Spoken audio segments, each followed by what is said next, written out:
ఇక కన్యా రాశి వారికి ఏ విధంగా ఉంటుందో తెలుసుకుందాం. కన్యారాశి ఉత్తరా నక్షత్రం 2, 3, 4 పాదములు, హస్త 1, 2, 3, 4 పాదములు, చిత్తా నక్షత్రం 1, 2 పాదములు కన్యారాశిలో ఉంటారు. వీరికి ఆదాయం 5, వ్యయం 5, రాజ్యపూజ్యం 5, అవమానం 2.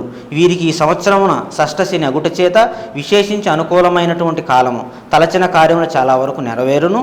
శుభకార్య అనుకూలత ఉండును. సుఖము, ధనధాన్యాభివృద్ధి, ఇష్టబంధు సమాగము కలుగును. గృహ నిర్మాణముకు ప్రయత్నము కలిసి వస్తాయి.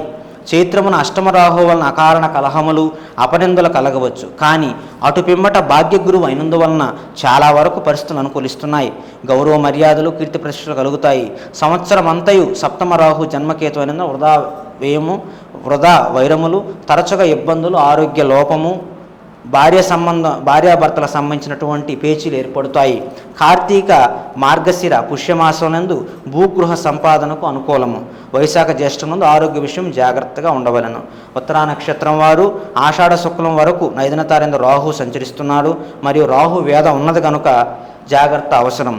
కార్తీక శుక్లం నుండి జన్మతారేందు కేతు సంచారం ఉన్నది.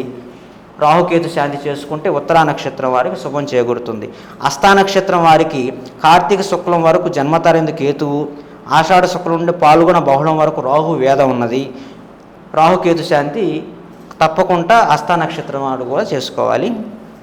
చిత్తా నక్షత్రం వారికి చైత్ర శుక్లం నుండి భాద్రపద శుక్లం వరకు తిరిగి పుష్య పూర్ణిమ నుండి శని వేద ఉన్నది.